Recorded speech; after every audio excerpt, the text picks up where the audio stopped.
ये फिगर हमारी Wilson cloud chamber की है। ये चैम्बर को क्लाउड चैम्बर इसलिए बोला जाता है क्योंकि ये चैम्बर बहुत मोटा है। ठीक है, ये चैम्बर की आपको तस्वीर बनानी होगी। अब तक की हमारी 5वीं हेडिंग है फिगर की हेडिंग डाल के आपने ये तस्वीर बनानी है।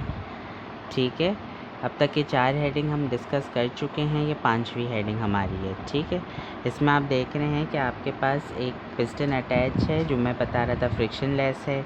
इसके साथ एक कैमरा एकदम टॉप पे अटैच है जो सब मॉनिटर करता है। एक ग्लास प्लेट है जहाँ से आप देख रहे हैं कि फ़ोटोग्राफीज़ लेने में आसानी होगी। ग्लास की विंडोज़ इसमें हैं, लाइट बीम अटैच है। अब हमारी 6th हेडिंग है वर्किंग की। वर्किंग में देखें मैंने ये पॉइंट्स बना दिए हैं। ठीक है, 3 पॉइंट्स अभी आपको नज़र आ रहे हैं। ये 3 पॉइंट्स हम डिस्कस करते हैं। देखें, ये सबसे पहला पॉइंट हमें बताता है इसकी वर्किंग होती कैसे शुरू। सबसे पहले तो जो पिस्टन है उससे शुरुआत करते हैं। पहला पॉइंट हमें बताता है कि चैम्बर के साथ जो पिस्टन अटैच है उसको up down, down to up, यानी आप कह सकते हैं वाइस वर्सा प्रोसेस होता है, यानी कंटिन्यूस प्रोसेस होता है जिसमें इसके अंदर से प्रेशर को दखल किया जाता है। ठीक है, निकाल देते हैं। सेकंड स्टेप हमें बताता है कि ए डायबिटिक प्रोसेस यहाँ पर हम ऑब्ज़र्व करते हैं। ए डायबिटिक प्रोसेस मतलब एक ऐसा प्रोसेस जिसके सिस्टम में, उसकी सराउंडिंग में कोई टेम्परेचर इन्वॉल्व ना हो, हीट प्रेशर इन्वॉल्व ना हो। ठीक है, यानी वो एक रिलेटिव सराउंडिंग हो जिसमें किसी किस्म की कोई भी अज्जा मौजूद ना हो। थर्ड जो हमारा स्टेप है वो बताता है कि यहाँ पे फॉग हम ऑब्ज़र्व करते हैं जो कि सुपर सैचुरेट सॉल्यूशन से इरेडिकेट होती है। इरेडिकेट का मतलब होता है खारिज होना, निकलते हुए नज़र आना। ठीक है, फॉग जमा होना शुरू हो रही है। फॉग शबनम की तरह होती है, वेपर्स जो ये निकलने लगते हैं। चौथा पॉइंट हमारा कहता है कि अब चैम्बर के अंदर हम पार्टिकल्स को डालना शुरू करते हैं 4th स्टेप में। ठीक है, 5वां स्टेप हमें बताता है कि अब जो पार्टिकल अंदर चैम्बर में मौजूद है जिनको हमने 4थे स्टेप में एंटर करवाया था, हम 5वें स्टेप में एक लाइट बीम को यहाँ पर दखल करते हैं। ठीक है, यानी चेक करने के लिए कि ये कैसे दिख रहे हैं। 6th स्टेप में हम देखते हैं कि पार्टिकल्स की आयोनाइजेशन शुरू हो जाती है और जो लिक्विड अंदर मौजूद है यानी अल्कोहल जो सुपर सैचुरेटेड है उस पे कंडेंसेशन का प्रोसेस हम इम्प्लाई कर देते हैं। ठीक है, 7वें स्टेप में हम देखते हैं कि जो कैमरा जो बिल्कुल टॉप ऊपर फिट हुआ है उन सारे सूरत हाल को मॉनिटर करता है।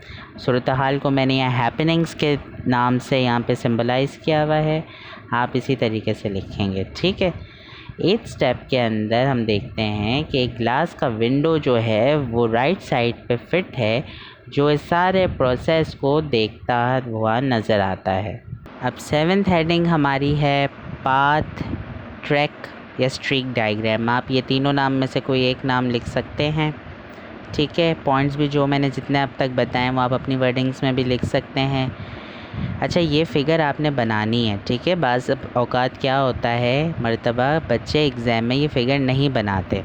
बच्चे जस्ट फ़िगर बनाते हैं जो आपको मैंने पहले दिखाई थी 5th हेडिंग, वो 5th हेडिंग वाली फ़िगर बनाते हैं, लेकिन ये 7वीं हेडिंग वाली फ़िगर नहीं बनाते हैं। तो क्या होता है कि वो सिर्फ 6 हेडिंग्स लिख के आते हैं जबकि 8 हेडिंग उनको पूरी लिखनी चाहिए। ये हमारी 7वीं है, ये बनानी लाजमी है क्योंकि इसमें हमें पता चलता है कि विल्सन क्लाउड चैम्बर को चलाने का बेसिकली मकसद था क्या, या CTR विल्सन ने जब ये मशीन बनाई तो उनका मकसद क्या था। मकसद उनका ये था कि वो पार्टिकल्स के नेचर को स्टडी करें जो सुपर सैचुरेटेड सोल्यूशन में से खारिज होती हैं। अब हम यहाँ देखते हैं कि यहाँ पे 3 ये फिगर्स हैं। ये 3 जो है मैंने सर्कुलर फिगर्स बनाई हैं। सर्कुलर फिगर्स ही हैं, ये बेसिकली फ़ोटोग्राफीज़ हैं। ठीक है, अच्छा आपने ये फिगर्स ऐसे बनानी है। सर्कल मेरा अगर थोड़ा सा आउटलाइन ख़राब हो गया, आपने एग्जैक्ट सर्कल बनानी है। पहले सर्कल को अल्फ़ा स्ट्रीक का नाम दिया है, दूसरों को बीटा का और तीसरे को गैमा का। ठीक है, पहले वाले में आप देख रहे होंगे कि यहाँ पे जो लाइन नज़र आ रही है वो कंटिन्यूस डॉटेड लाइन है, यानी कंटिन्यूस स्ट्रीक है, यानी यहाँ पे लेस आयोनाइजेशन हमें नज़र आती है अल्फ़ा स्ट्रीक में। बीटा में आप देखेंगे कि लाइनें तो बन रही हैं लेकिन टुकड़े टुकड़े में बन रही हैं, यानी बीच में इनका राब्ता कमज़ोर होता है, जिससे हमें पता चलता है कि बीटा स्ट्रीक में लेसर आयोनाइजेशन है। यानी यहाँ पर आयोनाइजेशन पावर कम है। गैमा स्ट्रीक में हमें पता चलता है कि यहाँ पर जो है वो एक इनडेफिनाइट आयंस जो है वो आपस में रिवॉल्व हो रही हैं, यानी कोई स्ट्रीक बन ही नहीं रही है। जो आयंस है वो आपस में घूमे जा रहे हैं, यानी यहाँ पे लीस्ट आयोनाइजेशन हमें ऑब्जर्व हो रही है, यानी पेनिट्रेशन पावर या आयोनाइजेशन पावर काफ़ी लो है। लास्ट हेडिंग हमारी है फोटोग्राफीज़ ऑफ आयोनाइजिंग स्ट्रीक्स सिग्निफिकेंस। आपने जो पहले देखी थी पिक्चर, ये उसी के बारे में डिस्क्रिप्शन है, ये लाजमी बयान करना है। देखिए स्ट्रीक को डिफ़ाइन करने का क्या मकसद था फोटोग्राफीज़ को। यहाँ टोटल ये 5 पॉइंट्स है, ये 5 पॉइंट्स आपने लिखने हैं। पहली डायग्राम जो है, ये जो डायग्राम्स है बेसिकली क्यों बताई गई हैं, डायग्राम हमें बताती हैं कि पार्टिकल का इलेक्ट्रॉन मास रेशो या इलेक्ट्रॉन मास चार्ज, जिसको E/m करके मैंने यहाँ लिखा है, वो क्या है।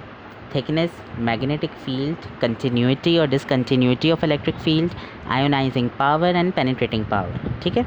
दूसरा स्टेप हमें ये बताता है, यानी पिक्चर को बताने का मकसद है कि अल्फ़ा, बीटा और गैमा, इन तीनों की पिक्चर में इनकी आयोनाइजिंग स्ट्रीक्स कितनी है, यानी आयोनाइजिंग पावर कितनी है। थर्ड स्टेप में आपने बताना है कि अल्फ़ा स्ट्रीक में आपने क्या ऑब्जर्व किया। तो मैंने यहाँ लिखा है कि alpha streak track flicks continuous streak that signify high ionisation power. Fourth है हमारा beta streak track flicks uncontinuous streaks that signify less ionisation power. And the last point हमारा है गैमा स्ट्रीक या ट्रैक फ्लिक्स, फ्लिक का मतलब होता है define करना, इनडेफिनाइट यानी आपको मैंने बताया था यहाँ पे आयंस की कोई भी स्ट्रीक नहीं बनती, तो indefinite streaks that signify least ionisation power. ये हमारा टॉपिक पूरा ख़त्म हुआ। वीडियो मेरे साथ समझने के लिए बहुत शुक्रिया। Thanks for watching. Keep be in touch with our channel. अल्लाह हाफ़िज़।